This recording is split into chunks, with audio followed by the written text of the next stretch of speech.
السلام علیکم ورحمۃ اللہ وبرکاتہ۔ الحمد للہ رب العالمین والعاقبۃ للمتقین والصلاۃ والسلام علی رسولہ الکریم۔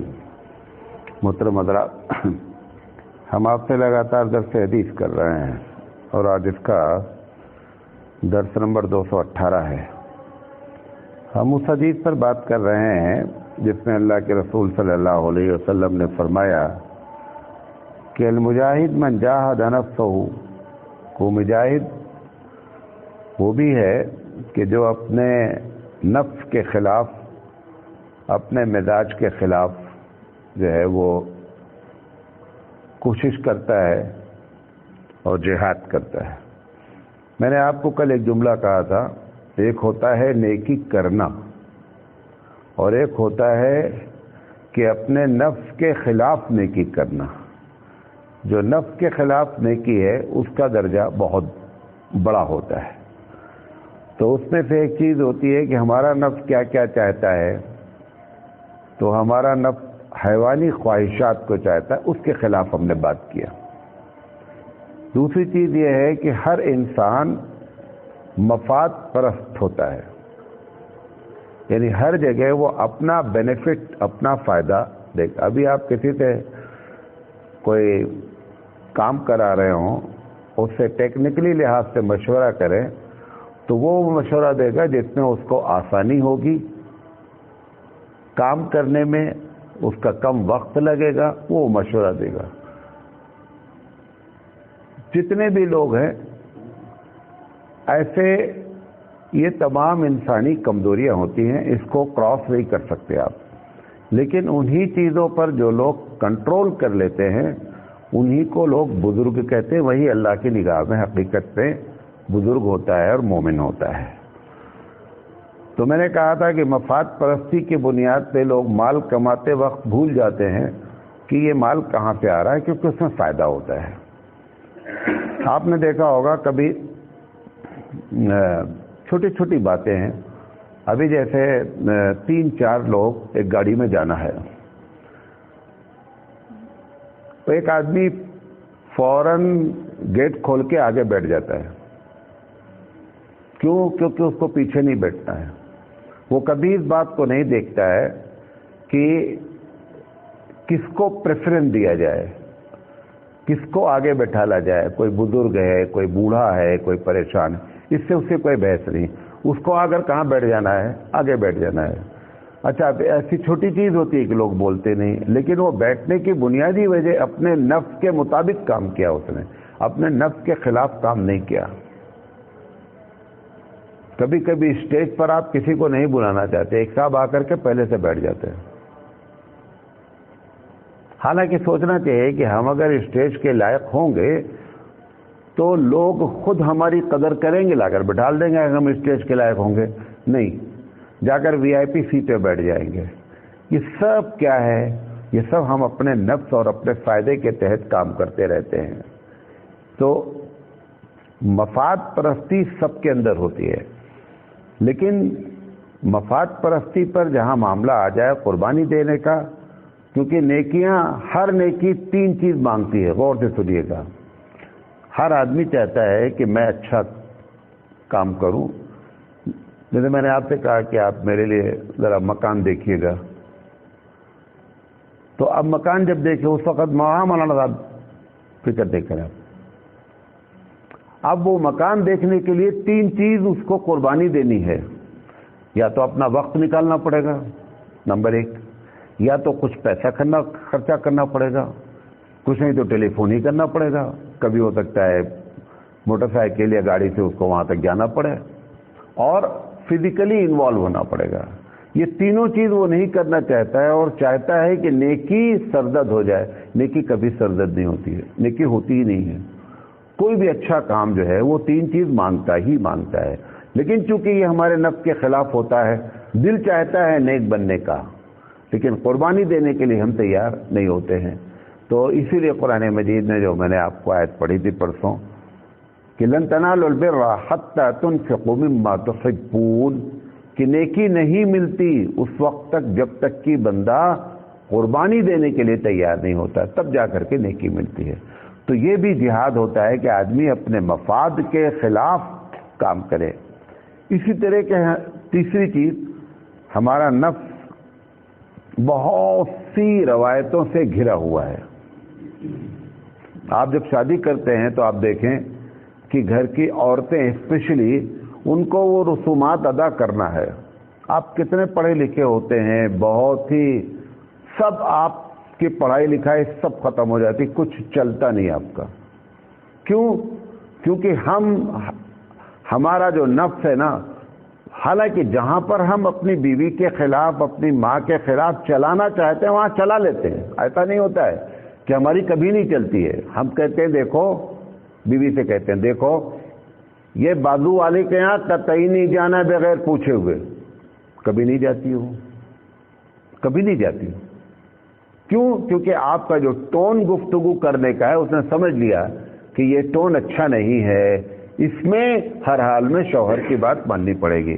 لیکن جب معاملہ آتا ہے گھر میں منگنی کرنے کا، شادی کرنے کا، عقیقہ کرنے کا، عدت گزارنے کا، ہزاروں مسئلے ایسے آتے ہیں، اس وقت ہمارا وہ ٹون کیا ہوتا ہے، چینج ہو جاتا ہے. لہذا وہ جو چاہتی ہے وہ کراتی ہے، آپ کی کچھ نہیں چلتی ہے. اور وہ جو کچھ کراتی ہے وہ اپنے نفس کے تحت کراتی ہے. تو رسم و رواج کے تابع بندہ ہو جاتا ہے. پھر ہوتا کیا ہے کہ شریعت گم ہو جاتی ہے. تلاش کرتے ہیں کہ اس میں اصل، اسی لیے لوگ پوچھتے ہیں نا مولانا صاحب اصل نکاح کیا ہے؟ کیا پوچھتے ہیں؟ اصل نکاح کیا ہے؟ کیوں؟ منگنی ہے تو تلک ہے تو مہندی ہے تو اپٹن ہے، اتنی رسمیں ہم نے کر دی ہیں کہ اب ہم کو جو سنت کے مطابق بیچارہ شادی کرنا چاہتا ہے تو وہ کہتا ہے کہ اصل نکاح کیا ہے مولانا صاحب؟ کیونکہ آپ نے اتنی فائل کمپیوٹر میں کھول دی، اب آپ کو پتہ ہی نہیں چلا کہ پہلی فائل جو میں نے کھولی وہ کون سی ہے. اب تو ایک ایک بند کرو گے تب جا کر کے پہلی فائل ملے گی کہ بابو یہ پہلی فائل تھی. اب اسلام کی پہلی فائل جو تھی وہ گم ہو گئی ہے. یہ ہمارا سب مفاد پرستی ہے. اور یہی سب اللہ کے رسول صلی اللہ علیہ وسلم نے صحابہ کی تربیت کر دیا تھا کہ انہوں نے سب کچھ کیا کر دیا تھا. جب اسلام کا نام آ جاتا تھا تو سب کچھ چھوڑ دیتے تھے. مال کا نقصان ہو جائے، جان کا نقصان ہو جائے، بیٹے چھوٹ جائیں، ماں چھوٹ جائے، کسی کی پرواہ نہیں کرتے تھے. کتنے ایسے واقعات ہیں ہمارے پاس صحابہ کے. ایک مرتبہ ایک ماں نے کہا کہ تو اسلام قبول کیا ہے، بددین ہو گیا ہے، لہذا جب میں دھوپ میں بیٹھی رہوں گی جب تک تو دوبارہ اپنے دھرم پہ نہیں آ جائے گا. حضور صلی اللہ علیہ وسلم پہ آ کر کے کہا، بہت اماں کو چاہتے تھے اپنے بیچارے. حضور صلی اللہ علیہ وسلم نے کہا سوکھ جانے دیجئے، سوکھ جانے دیجئے، دھوپ میں بیٹھی سوکھ جائے. لیکن اسلام کا جہاں اسلام کا معاملہ آ گیا، مفاد آ گیا، کچھ بھی نہیں ہے. ہمارے نزدیک کیا ہے، ابھی اب ذرا سے ہم بیمار ہوتے ہیں سب سے پہلے نماز چھوڑتے ہیں، کھانا نہیں چھوڑتے ہیں، بات کرنا نہیں چھوڑتے ہیں، ٹیلی فون نہیں چھوڑتے ہیں. سب سے پہلا ذرا سے ہلکا سا بھی کچھ معاملہ ہوا تو سب سے پہلے کس کو چھوڑا ہم نے؟ نماز کو چھوڑا. یہ ہماری مفاد پرستی ہے، ہمارا مزاج ہے. ہمارا حضور صلی اللہ علیہ وسلم یہی بات فرما رہے ہیں کہ اپنے نفس کے خلاف کام کرنے کا اصل مجاہد جو ہے وہ یہ ہوتا ہے. پھر اسی طرح سے چوتھی چیز ہوتی ہے کہ آدمی علم کے لحاظ سے، علمی لحاظ سے. میں نے ایک صاحب سے کہا، ہمارے جان پہچان کے ہیں، انہوں نے پوچھا مولانا صاحب یہ موچھ منڈانے کا مسئلہ کیا ہے؟ ہم نے کہا کہ آپ کیا سمجھ کر منڈاتے ہیں؟ آپ کو اچھا لگتے ہے آپ روز منڈائیے، کوئی فرق نہیں پڑتا. انہوں نے کہا نہیں اللہ کے رسول. ہم نے کہا اللہ کے رسول نے کبھی زندگی میں موچھ نہیں منڈائی ہے، نوٹ کر لیں، کبھی نہیں منڈائی ہے. لیکن حضور نے یہ بھی نہیں کہا نہ منڈاؤ، وہ کوئی منڈا رہا. انہوں نے کہا کہ یہ پکا ہے. ہم نے کہا یہ پکا ہے کہ حضور نے کبھی موچھ منڈائی نہیں، ہمیشہ موچھ چھوٹی رکھی ہے. وہ صاحب کہہ رہے ہیں لیکن ہمارے فلاں بزرگ جو ہے وہ موچھ منڈاتے ہیں. یہ کیا ہوا؟ نبی کی حیثیت کہاں ٹھہری جا کر کے؟ کچھ بھی نہیں ٹھہری. یہ جملہ آپ کو نہیں بول، آپ کو موچھ منڈانے کا دل چاہتا منڈائیے، کوئی مسئلہ نہیں ہے، کوئی ناجائز نہیں ہے. لیکن وہ کہہ رہا ہے کہ اللہ کے رسول صلی اللہ علیہ وسلم کا حوالہ میں دے رہا ہوں، اور وہ حوالہ کس کا دے رہا ہے؟ وہ حوالہ دے رہا ہے کہ میرے فلاں بزرگ موچ منڈاتے ہیں، یہ شرک اکبر ہے۔ یہ کیا ہے؟ شرک اکبر ہے۔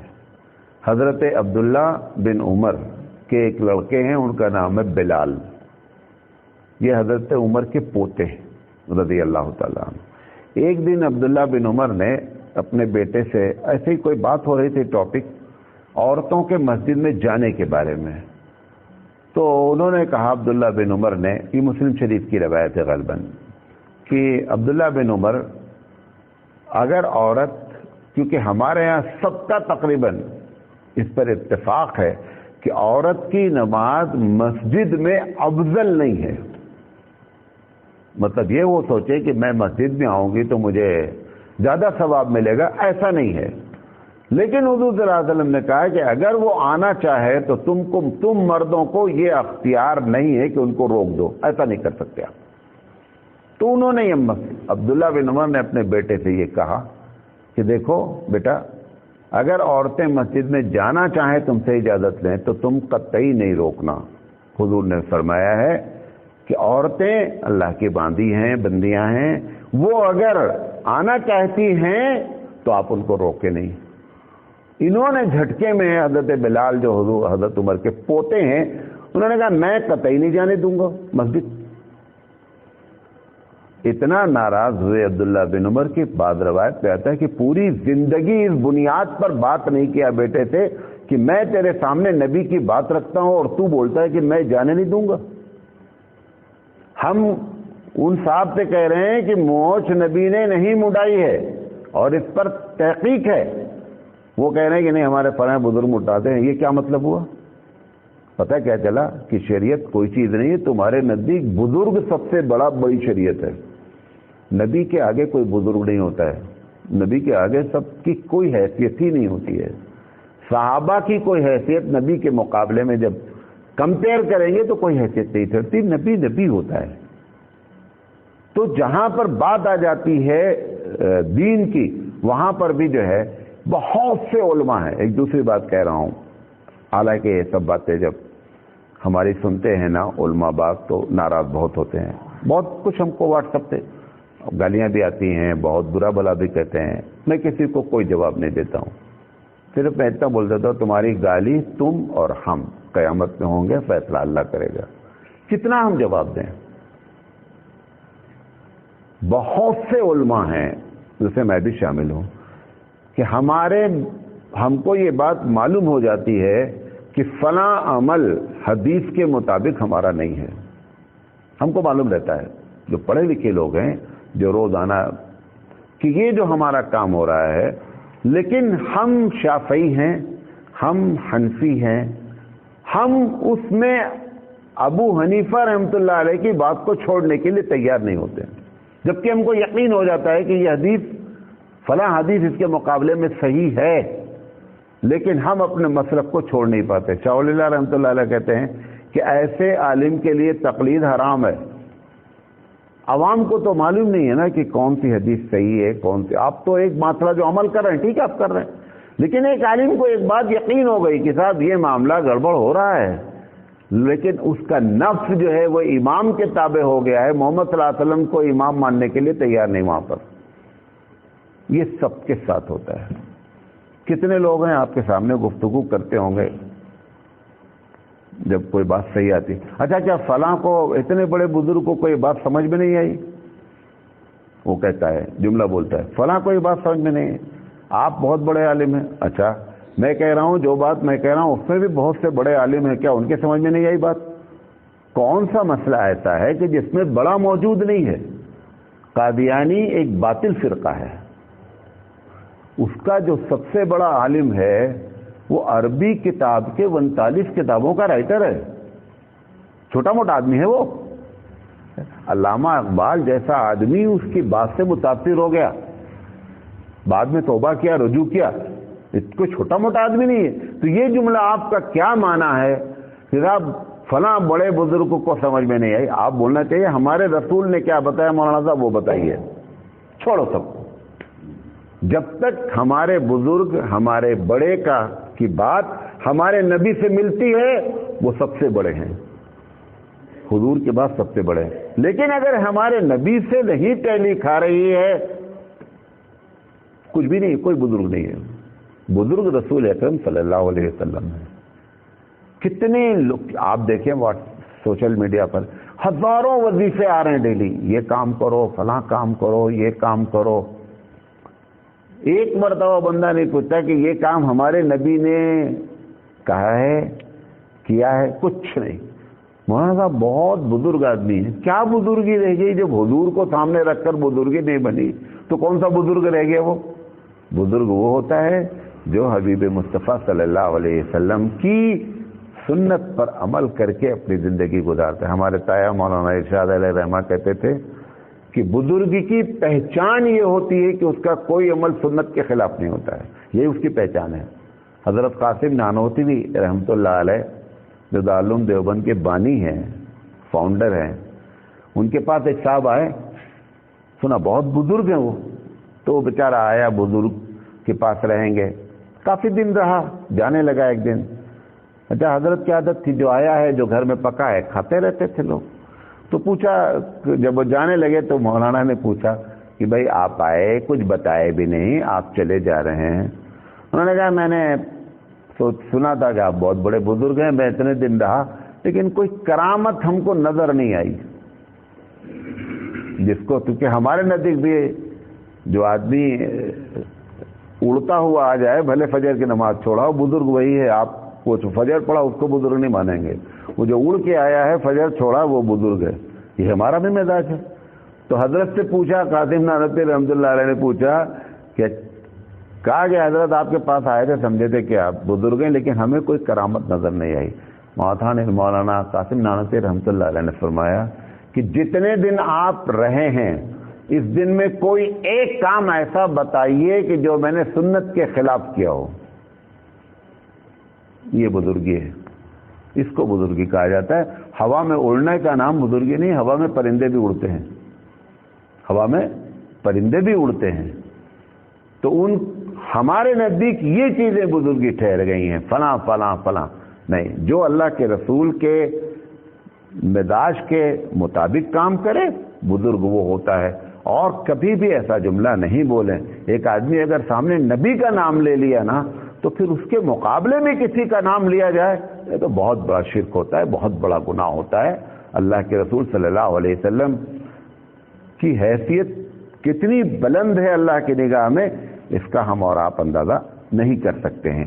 دیکھیں، آخری بات کہہ کر اپنی بات ختم کرتے ہیں. نماز بہت اہم عبادت ہے، سب آپ جانتے ہیں فضیلت سب. نماز کے پڑھنے کا تھوڑا سا بھی ذکر قرآن کریم میں نہیں ہے. یہ نماز کیسے پڑھی جائے گی، نماز میں رکعت کتنی ہوگی، نماز کب ٹوٹ جائے گی، نماز میں سجدہ سہو کب ہوگا، نماز میں فرائض، کسی چیز کا ذکر قرآن کریم میں نہیں ہے.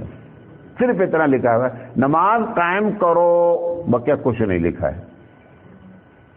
کیوں؟ اللہ کے نزدیک کسی کا بھی طریقہ اب جنت میں نہیں لے جا سکتا ہے.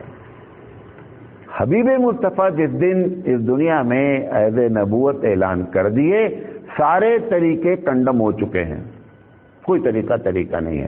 اللہ چاہتا ہے ہمارے نبی کے طریقے پر کام کیا جائے گا تبھی ہمارے پاس ایکسیپٹیبل ہے، قابل قبول ہے، ورنہ کچھ نہیں. اس لیے نماز جیسی عبادت کو بھی طریقہ آپ نے اللہ نے قرآن میں ذکر نہیں کیا. سب کچھ کہاں لکھا ہے؟ سب حدیث پہ لکھا ہوا ہے، تاکہ مسلمانوں کو بھی اور دنیا والوں کو بھی معلوم ہونا چاہیے. ہم کو تو معلوم ہونا چاہیے کہ جو بھی طریقہ جنت میں لے جا سکتا ہے وہ کون سا طریقہ ہو سکتا ہے، جو حبیب مصطفیٰ کا ہے. لہذا نماز جیسی عبادت کو بھی آپ انہی سے سیکھیں گے. اللہ نے جان بوجھ کر یہ بتانے کے لیے ہم لوگوں کو کہ محمد صلی اللہ علیہ وسلم کی حیثیت کو سمجھنے کی فکر کریں. لہذا جب ہمارا نفس نبی کے خلاف آنے لگے تو بزرگ کا نام، کسی کا نام نہیں لیں. بزرگ نبی سے میل کھا رہا ہے، بہت بڑا بزرگ ہے، اس کی قدر کریں، عزت کریں. لیکن اگر کوئی آدمی محض بزرگ ہے اور اپنے اعمال بتا رہا ہے اور اپنی جو ہے وہ ترکیبیں بتا رہا ہے، کوئی ترکیب نہیں ہوتی ہے. نفس کے خلاف یہاں پر جانا پڑتا ہے، بزرگ کے خلاف جانا پڑتا ہے، اور ہر حال میں نبی صلی اللہ علیہ وسلم کی اطاعت ہی لازم ہوتی ہے. تب من جاہد نفسہ ہوتا ہے کہ جو آدمی اپنے نفس کے خلاف کام کرے. اللہ تعالیٰ سے دعا ہے کہ اللہ تعالیٰ صحیح بات سمجھنے کی توفیق عطا فرمائے. واخر دعوانا